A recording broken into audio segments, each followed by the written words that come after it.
Most people think their financial life is complicated. It isn't. It's cluttered, buried under budgeting apps, spreadsheets, 17 opinions about index funds, and a low hum of guilt about money you spent 3 weeks ago and can't remember spending. The truth is, you don't need more rules. You need fewer.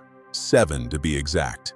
7 decisions made once that quietly take over the job your willpower has been failing at for years. And today we're going through the 7 rules that, once set, fix almost everything else without you having to think about it again. Rule 1. Automate before you budget. Most people try to budget their way into saving. They open an app, categorize every coffee, feel motivated for 19 days, then quietly stop opening it. This isn't a failure of discipline, it's a failure of design. Because budgeting asks you to make the same good decision every single day for the rest of your life. Automation removes the decision entirely. Set up a transfer the day your paycheck lands, before you see the number, before temptation has a chance to argue. A person automating $400 a month before they ever check their balance will out. Save a person manually trying to budget $600 every time, because the automated person never has a bad week. Pick a percentage, not a feeling, and never revisit the decision again unless your income changes. Rule 2. Never carry a balance that costs more than your investments earn. If your credit card charges 22% and your investments earn 8% in a good year, carrying that balance isn't a strategy. It's a guaranteed loss wearing a disguise. A $5,000 balance at 22% costs you $1,100 a year just to exist, and no index fund in a normal year outruns that. So the rule isn't pay it down eventually. It's no balance is allowed to outrank your returns. Full stop. Before the extra contribution, before the upgrade, before anything that feels deserved. Rule 3. Keep one number in your head. Your real savings rate, not your income, not your account balance, the percentage of every dollar that lands in your hands that you actually keep. Most people can tell you their salary instantly and have no idea what they keep. The savings rate is the only number that predicts your future net worth with any accuracy.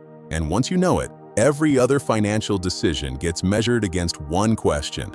Does this raise the number or lower it? Rule 4. Insure the disaster, not the inconvenience. Phone insurance, extended warranties, the $4 add-on at checkout. These protect against costs you could absorb without blinking. Term life insurance, if anyone depends on your income, protects against the one event that could unravel everything you've built in a single afternoon. The rule is simple. Insure what would actually devastate you, skip the rest, and stop confusing the two. Rule 5. Buy back time and health before you buy status. Once the first 4 are running quietly in the background, most people default to the obvious next move, upgrading something visible, a nicer car, a bigger house, a watch that announces you've arrived. But the people who keep building wealth past this point spend differently, not less, differently. They buy back hours, a cleaning service that returns 4 hours a month, grocery delivery that removes friction from a week already full. They buy infrastructure for their body, a real physical, a strength program, the kind of preventive care that catches a problem while it's still cheap to fix instead of finding it later when it's expensive and irreversible. This isn't indulgence. It's maintenance on the 2 assets every other financial decision depends on: your time and your ability to keep earning and enjoying what you've built. The status purchase fades the moment the next one becomes available. The hour you bought back compounds the same way money does, quietly for the rest of your life. Rule 6. Increase the percentage before you increase the lifestyle.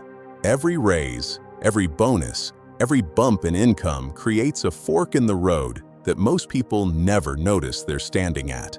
The default path is invisible. The new money simply absorbs into a slightly nicer version of the life you already had. A better car payment, a bigger apartment, dinners out that used to be occasional and are now routine. The rule reverses the default. Before a single dollar of the raise hits your regular spending, increase your automated percentage from Rule 1. Even just half the raise, redirected before you adjust to having it, means your savings rate climbs every single time your income does, instead of staying flat while your expenses quietly catch up to match it. This is the rule that determines whether you actually get wealthier as you earn more, or just get more comfortable at the same net worth forever. Rule 7. Write it down once. This is the rule almost everyone skips, not because it's hard, but because it has no immediate payoff. A will, a beneficiary designation that's actually current, a healthcare directive naming who decides if you can't. None of these make your account balance go up tomorrow. All of them determine whether years of disciplined decisions get distributed the way you intended or the way your state's default laws decide instead. Here's what nobody mentions. A beneficiary designation on a retirement account overrides your will entirely. So if you updated your will after a divorce or a new child, but never touched the actual account paperwork, the outdated form wins. Not your intentions, the form. This rule costs an afternoon and maybe a few $100s with an attorney, and it's the only one on this list you do once and then genuinely never think about again, which is exactly why it gets neglected. 7 rules, but really, 7 decisions made once. Automate the savings so willpower never enters the equation. Refuse to let any balance charge you more than your money earns.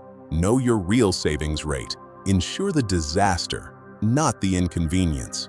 Spend the surplus on time and health before status.